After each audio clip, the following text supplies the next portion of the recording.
الولد ضبش عمل لبش في مصر واسكندرية، ولا واحد ولا 100 ولا أي مسرحية هتلاقي التحديثية. وانا مجنون واديله اديله اديله تحت اديله والما يسيبوا عليا. واحد ولا 100 ولا أي مسرحية هتلاقي التحديثية.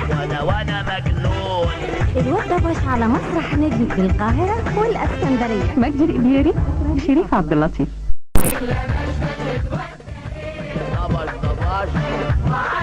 ضبش عامل لبش